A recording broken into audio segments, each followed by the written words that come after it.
Dans les montagnes fières du Jurjura, là où les pines murmurent au vent les échos des révoltes anciennes naquit un homme dont le nom allait s'inscrire à jamais dans la mémoire de l'Algérie, Karim Belkacem.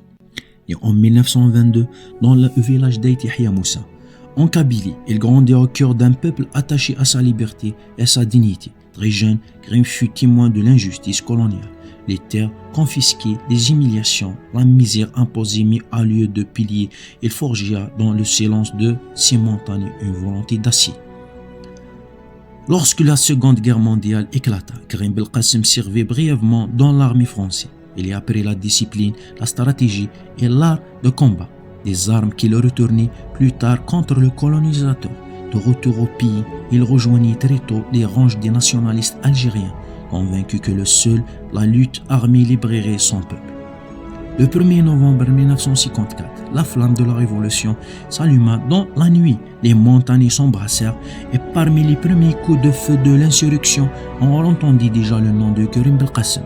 Chef militaire redoutif, fin stratège et mineur respecté, il devint l'un des principaux artisans de la guerre de libération.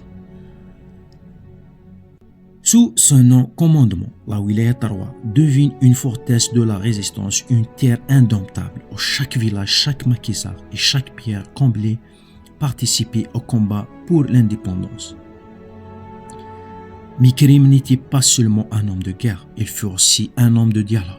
Capable de comprendre que la victoire des armes devrait s'accompagner d'une victoire politique. En 1961, elle participa aux négociations d'Évian, où il représenta le gouvernement provisoire de la République algérienne. Face aux représentants de la France, elle parla au nom de tout peuple.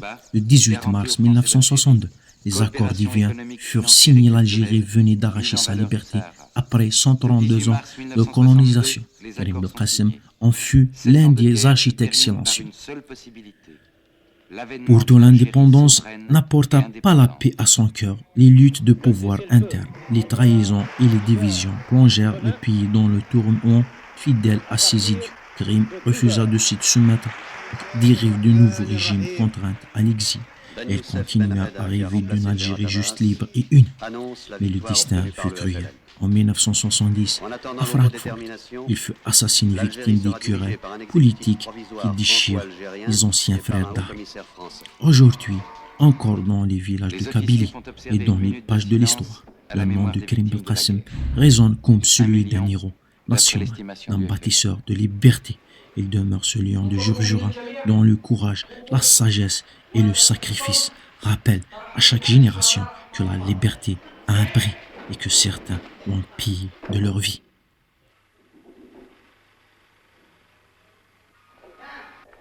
Combattants de l'ANF, aujourd'hui, le cessez-le-feu est proclamé. Le cessez-le-feu n'est pas encore la paix.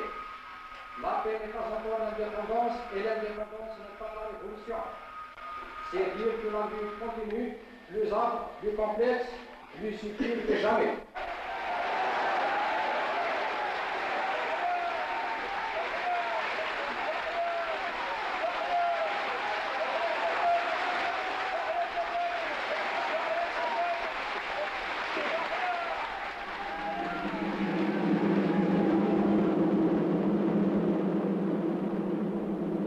Qui sait même si la lutte qui se termine et le sacrifice des morts tombés des deux côtés n'auront pas en définitive aidé les deux peuples à mieux comprendre qu'ils sont faits, non pour se combattre, mais pour marcher ensemble sur la route de la civilisation.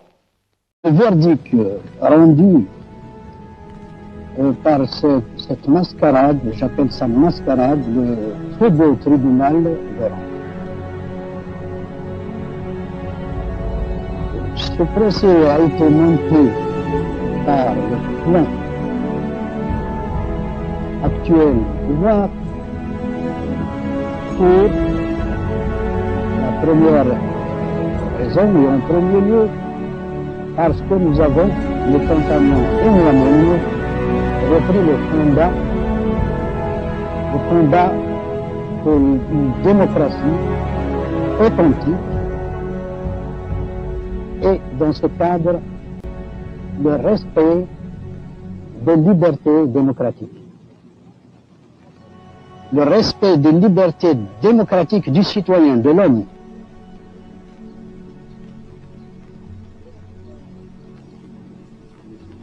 Car en face de nous, nous avons Boumedienne, le régime actuel. D'ailleurs, depuis l'indépendance, n'ont été qu'un régime de clans, de police parallèle, un régime qui s'est imposé par une série de coups de force successifs et s'est imposé au peuple algérien. En face de nous, le régime, nous l'avons dénoncé après avoir patienté 5 années.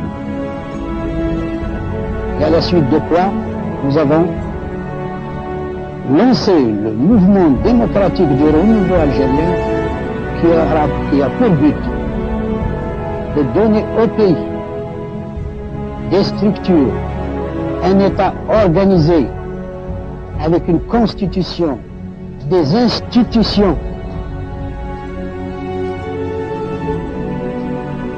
redonner au peuple algérien, en lui donnant la parole, le droit de disposer de lui-même, de son destin, de son devenir. Et pour cela, nous, NDRA, nous combattons et nous continuerons à combattre pour la réalisation de nos objectifs proclamés le 18 octobre 1967 par notre mouvement.